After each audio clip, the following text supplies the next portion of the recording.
If you haven't heard the phrase, podcasting is an intimate medium, well, then you must be new. Can this reported intimacy ever be anything more than just an empty promise made by podcasting advertising advocates?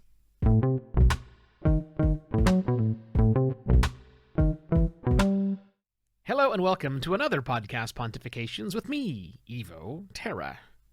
Now, if you're playing the podcast drinking game at home where you drink every time someone says podcasting is an intimate medium, you may want to sit this one out. I'm going to take a somewhat critical look at that much lauded phrase and a little bit of a cliche. I don't want you to be too tipsy before the show is over, right? Let's start here. Podcasters who are able to buy their way into tens of thousands or hundreds of thousands of downloads, they don't really care about intimacy. For them, it's a reach game. The more people that they can reach with their show, the more ads they can sell to their show, whether they're intimately involved with it or not. So no, they don't really care about intimacy. Although, that's not completely true. Because there's a collective need across the people who are able to get tens or hundreds or millions of downloads to their shows. There's a need to keep CPMs, the price of an ad, high. Which, by the way, they're not doing a very good job of. I mean, CPM rates are relatively stagnant across the board. Have you seen a slew of reports talking about how CPMs have increased from an average of $20 to $30, let's say, in the last decade?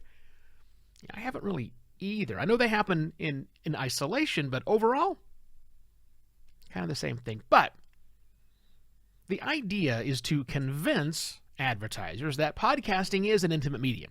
They need to do that to get those advertisers to spend more money on podcasting, right? And that is more or less working. Total ad spend in podcasting does continue to increase, and new advertisers enter the market all the time. Great. So think about that for a second. But also think about this. The opposite, however, is broadly assumed to be true. And that is that shows with more modest audiences tend to have more niche audiences where, really, intimacy can reign true. But does it really? I mean, what's our measuring stick to determine whether or not we're getting more intimacy from our people?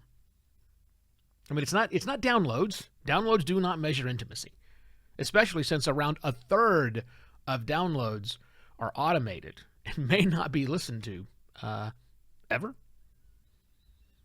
I don't even think it's consumption rate, which services like Apple Podcasts and Spotify and Google Podcasts will tell us how much of our episodes listeners tend to consume.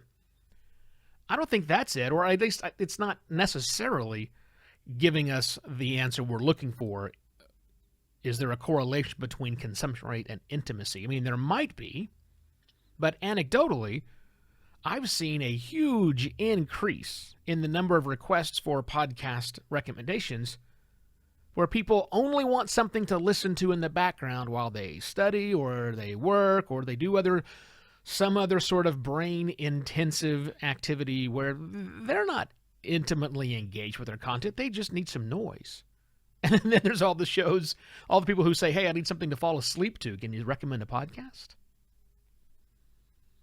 The podcast stats we have today don't really tell us how or even if people are engaging with our content. We don't have it. We don't have repeated listener-initiated plays. We don't get that kind of detail. We don't really know. Where's like the time to listen number? Like from the time an episode was published to somebody actually listened to it. We don't have it. What about listens per unique user? How many times does a unique listener listen to that episode again and again and again? We don't know. Or some sort of a loyalty rating. How many different episodes does a loyal listener consume? We don't know. Any of those things would likely get us to an understanding So we could answer the question, is in fact podcasting an intimate medium? But our industry isn't really set up to report on that. I mean, the IAB takes the A in their name seriously. The IAB is Internet Advertising. And advertisers don't care about intimacy. They tell us they do, but they really don't. They care about results. How well do the campaign perform? And in lieu of results, they care about benchmarking their spending activity so they're not spending too much or too little in a certain medium. Also, we have the problem with privacy issues. Privacy issues make everything I just talked about really challenging to get to. To understand the intimacy is almost, or as some will definitely say, an invasion of privacy. Now, personally, I do not care who knows what episodes I listen to and what episodes I skip and for how often, but I'm also know that that's just me. And I understand that how that information could almost be weaponized or used in nefarious ways. So I don't know that we're going to ever see it. But I also wonder, what would we do if we knew? Specifically, what would you do if you could measure some sort of intimacy rating either with your episodes or with your listeners themselves? Would it change how you produced your podcast and the episodes of your podcast? I wonder. Or would you just simply immediately start comparing yourself to the average intimacy ratings, the same way we compare our own download numbers or CPM rates? I am actually genuinely curious what you would do if you could see, either by listener or by episode, some sort of an intimacy rating, a number that you could trust. Email that to me, would you? Email me your thoughts, evo@simpler.media. I'll compile them and we'll come back and revisit this another episode in the future.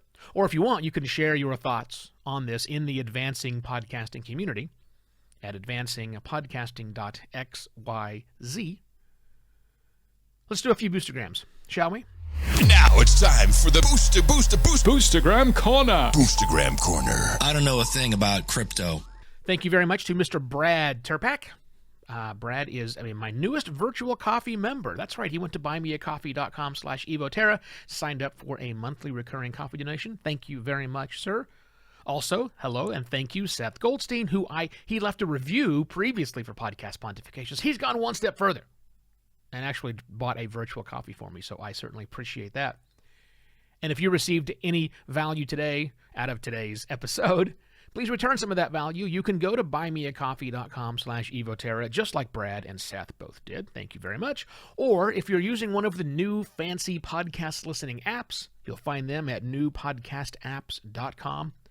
Be sure to set it up to actually stream some value to me, a few sats at a time, and that'll make a lot more sense once you get there, or it won't. But if it does, be sure to set it up to stream some stats to me, or send a boost along with the message. And with that, I shall be back tomorrow with yet another Podcast Pontifications. Cheers.